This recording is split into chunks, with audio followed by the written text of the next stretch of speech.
Kita semua salam damai dalam nama Tuhan Yesus. Tuhan kita bertemu lagi pada hari ini di dalam video rekaman ini, dan saya berharap jemaat-jemaat Tuhan, orang-orang percaya, orang-orang Kristen yang percaya kepada Tuhan Yesus Kristus selalu mengalami pertolongan Tuhan dan berkat Tuhan di dalam kehidupan masing-masing. Pada hari ini saya senang berkongsi sedikit sebanyak tentang firman Tuhan kepada Anda semua sebagai renungan pada hari ini. Dan meskipun di sekeliling kita pada masa ini sedang sibuk ataupun huru hara ataupun sangat tertekan dengan coronavirus, saya berharap Anda yang sedang menonton siaran ini tidak seperti orang-orang yang tidak memiliki pengharapan di dalam Tuhan. Ya, mari kita teruskan teks firman Tuhan pada hari ini.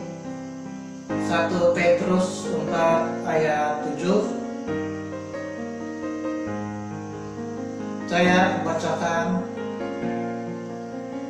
Kesudahan segala sesuatu sudah dekat, karena itu kuasailah dirimu dan jadilah tenang supaya kamu dapat berdoa. Hari ini saya memberikan suatu tema yang paling senang untuk kita mengerti ataupun pahami, dan saya berharap itulah yang menjadi kekuatan kita. Sebelum Anda meneruskan mendengar video rekaman ini, ada baiknya Anda berdoa terlebih dahulu, menyerahkan segala sesuatu perkara perjalanan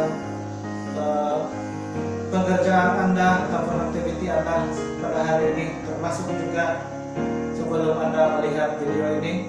Saya percaya Anda sudah berdoa. Ya, firman Tuhan mengatakan 1 Petrus 4 ayat 7. Kesudahan segala sesuatu sudah dekat. Pertama, apa yang harus kita sadari sebagai orang-orang Kristen? Hari ini saya membawa satu tema yang paling senang, yaitu cara hidup orang Kristen. Bagaimanakah saya harus hidup sebagai orang Kristen? Pertama, Anda harus sadar bahwa kesudahan dunia sudah dekat. Kita harus melihat keadaan dunia ini dari sudut pandangan Alkitab dan Tuhan Yesus Kristus sendiri. Ibrani 10 ayat 25 mengatakan, janganlah kita menjauhkan diri dari pertemuan-pertemuan ibadah kita seperti yang dibiasakan oleh beberapa orang, tetapi marilah kita saling menasihati dan semakin giat melakukannya menjelang hari Tuhan yang mendekat. Yakobus pasal 5 ayat 8 sampai 9 mengatakan, kamu juga harus bersabar dan harus meneguhkan hatimu, karena kedatangan Tuhan sudah dekat. Saya memberikan suatu ilustrasi. Ada suatu ketika saya bekerja sebagai pengawal security di sebuah sekolah, dan pada jam 6 pagi saya harus bertugas sehingga jam 6 petang. Nah, pada hari tersebut jam 6 pagi saya tiba di sekolah dan saya masuk ke dalam perkarangan sekolah, dan saya mendapati ada seorang kawan yang berjaga pada malam hari sehingga esok pagi. Ia masih tertidur di dalam pondok itu, dan ia tidak sadar. Saya sampai kepada dia dan saya membangunkan dia, kawan, pagi sudah, bangunlah cepat. Lalu dia tiba-tiba terbangun dan mengatakan, nasib kau yang sampai, kalau tidak, dia katakan. Nah, kira-kira seperti itulah orang-orang yang tidak sedang keadaan dunia pada masa-masa ini menuju kepada akhir zaman. Apabila orang mendengar ada peperangan, mereka barulah tersedar dan sungguh-sungguh mau datang kepada Tuhan. Apabila ada bencana alam, barulah mereka sibuk berdoa kepada Tuhan, meminta pertolongan. Apabila ada penyakit ataupun sakit penyakit di sekeliling, barulah mereka serius untuk datang kepada Tuhan ataupun beribadah kepada Tuhan. Nah, ada banyak orang yang pada mulanya tidak sungguh-sungguh untuk melayani Tuhan. Sebelum segala sesuatu yang mereka kira itu mengejutkan dan luar biasa, barulah mereka sungguh-sungguh ataupun serius di hadapan Tuhan. Hari ini firman Tuhan memperingatkan kita cara hidup orang Kristen. Yang pertama, mereka harus menyadari kesudahan dunia sudah dekat dan menuju kepada akhir zaman. Dunia pada masa ini tidak akan kembali seperti waktu kejadian, tetapi ia akan berakhir menuju kepada akhir zaman dan pengangkatan orang-orang percaya kepada Tuhan Yesus Kristus di surga. Manakala orang-orang yang tidak percaya dan hidup tidak sesuai dengan tuntunan Alkitab, mereka akan mengalami kebinasaan dan kemurkaan Allah.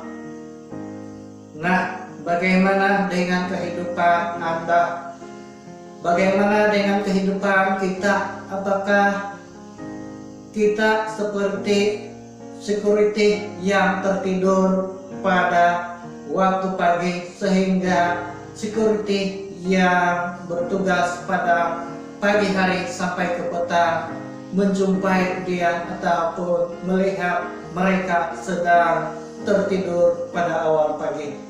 Saya percaya Anda tidak seperti itu. Ya, karena cara hidup orang-orang Kristen, Anda sebagai orang Kristen tidak seperti cara hidup orang-orang di dunia. Orang-orang di dunia sama pada zaman Nabi Nuh. Orang-orang di dunia pada masa ini, maksud saya, keadaan hidup mereka sama seperti pada zaman Nabi Nuh. Mereka berpikir bahwa mereka boleh buat apa sahaja sesuka hati mereka, sehingga mereka melupakan hubungannya dengan Tuhan. Dan pada zaman Nabi Nuh hanya ada beberapa orang sahaja yang selamat daripada beribu-ribu orang-orang yang ada di sekeliling Nabi Nuh pada masa tersebut. Kalau saya tidak silap, hanya ada 8 orang yang selamat, termasuk Nabi Nuh dan keluarganya sahaja yang tidak tenggelam oleh air bah pada zaman Nabi Nuh. Dan bahtera Nabi Nuh yang ia bina itu menyelamatkan mereka atas perintah Tuhan Allah. Yang kedua, bagaimanakah cara hidup orang Kristen? Kita harus menguasai diri. Kita harus hidup menguasai diri. dan bukan seperti orang-orang yang mabuk. Karena kita ini memiliki Allah yang hidup, yang akan menilai, yang memiliki Allah yang akan memberikan upah.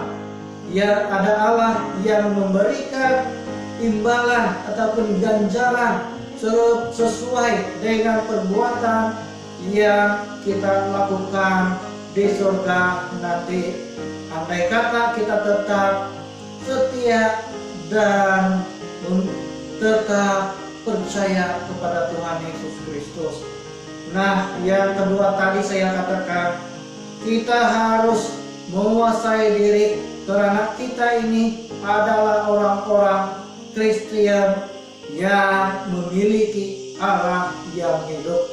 Allah tidak membiarkan dunia ini berlalu begitu sahaja tanpa pemerhatian ataupun tanpa kepedulian Allah.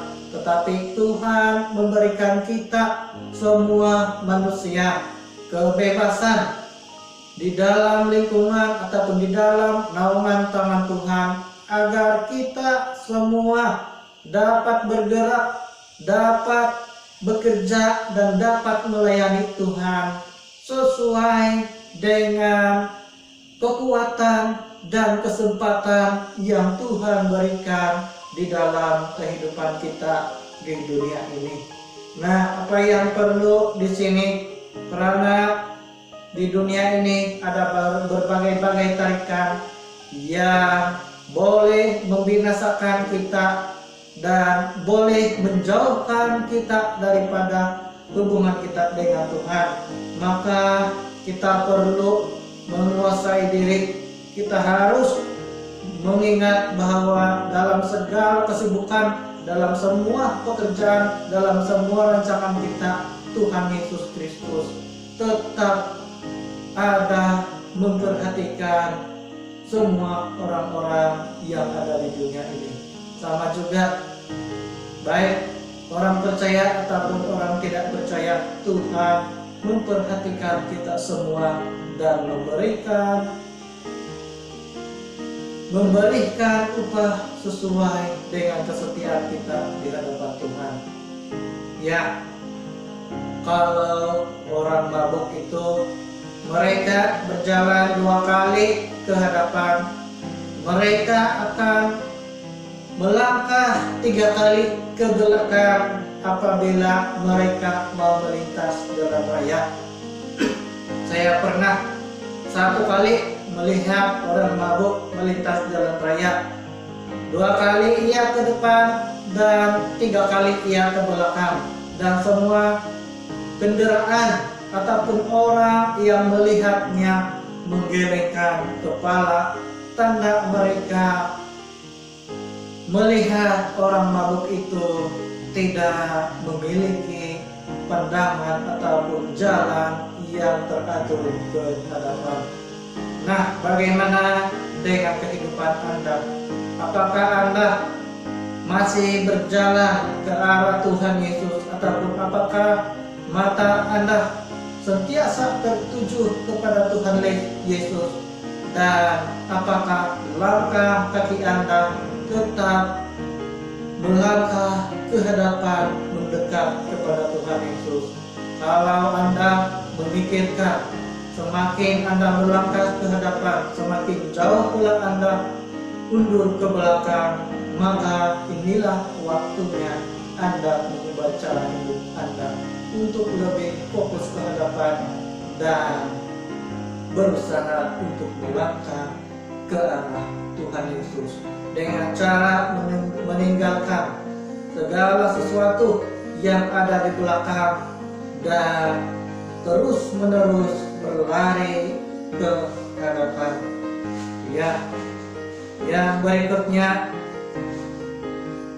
ketiga, apa cara hidup orang Kristen, ataupun bagaimanakah cara hidup orang Kristen, apalagi di tengah masalah dunia pada masa ini, di tengah krisis ataupun masalah yang sangat besar pada masa-masa ini.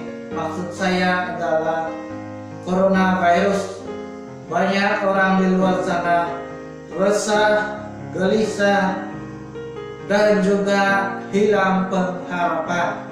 Bahkan ada juga yang mengangkat tangan, tanda mereka menyerah terhadap penyakit tersebut. Tetapi ingatlah, Tuhan Yesus tidak pernah menyerah dan angkat tangan di dalam menolong Anda.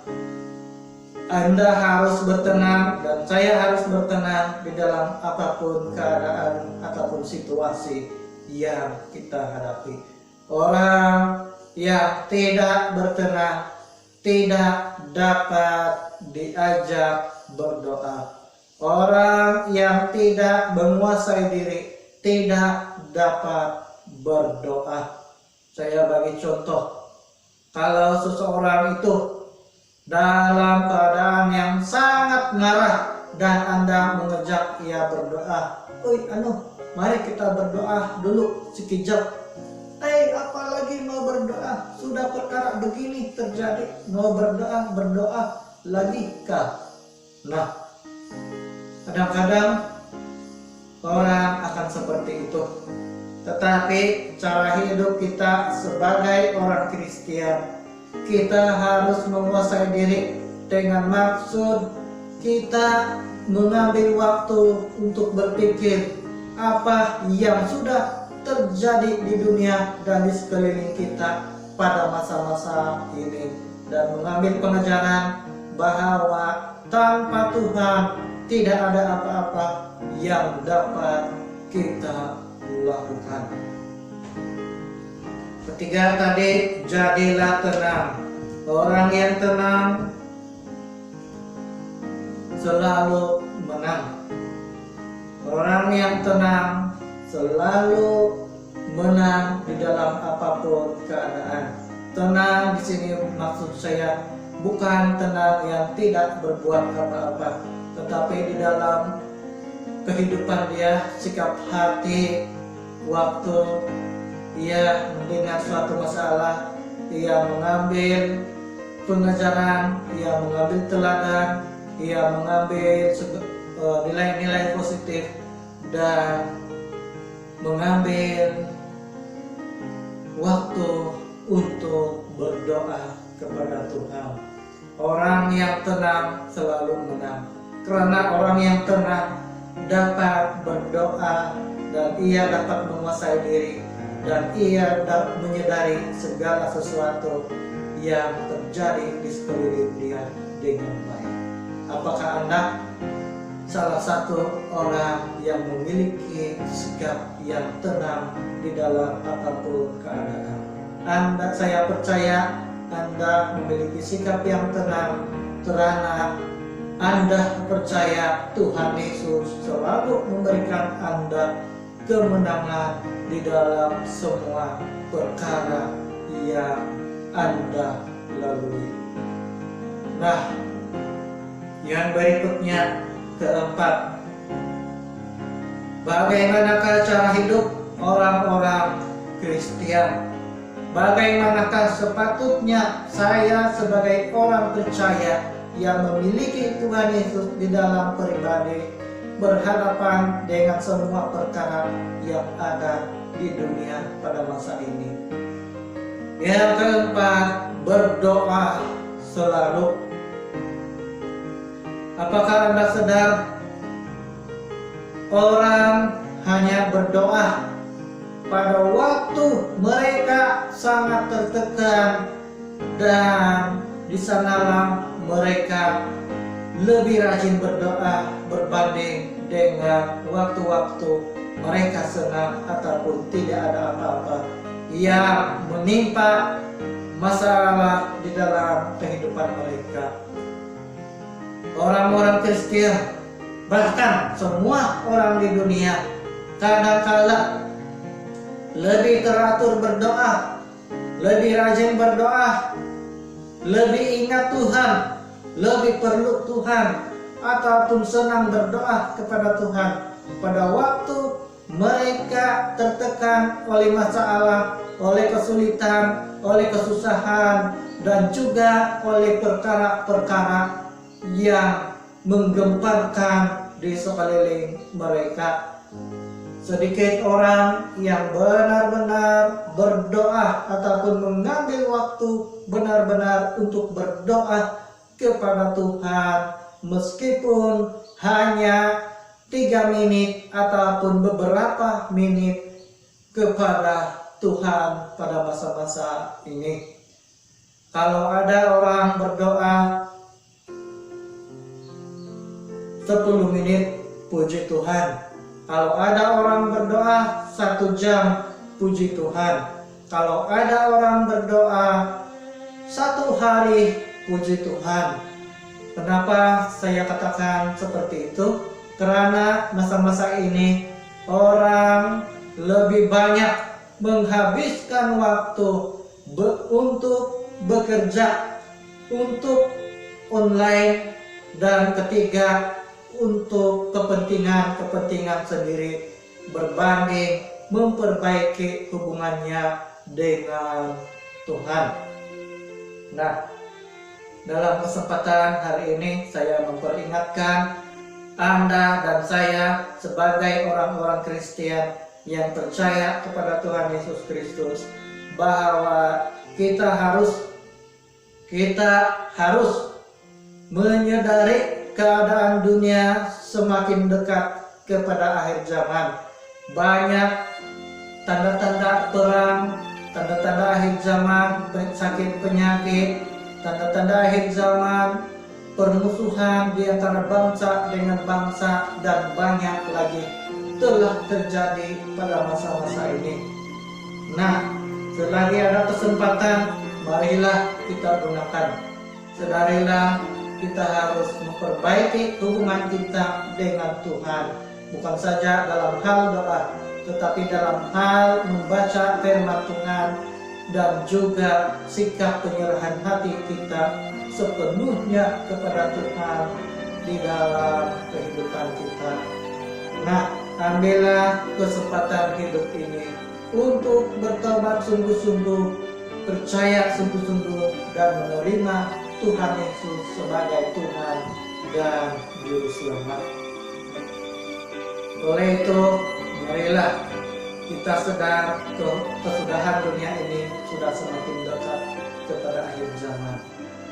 Marilah kita menguasai diri, marilah kita bertenang, dan marilah kita berdoa, dan kita menjadi pemenang dalam semua situasi dunia yang kacau ataupun tidak menuntut, ataupun keadaan hidup kita yang tidak menuntut pada masa-masa ini. Saya percaya Tuhan Yesus selalu mendengar doa-doa kita sehingga kita sampai kepadanya suatu masa nanti. Di dalam nama Tuhan Yesus, saya mengakhiri perkongsian firman Tuhan pada hari ini. Kiranya firman Tuhan pada hari ini memberikan kita sedikit sebanyak kekuatan untuk tetap setia kepada Tuhan. Di dalam nama Tuhan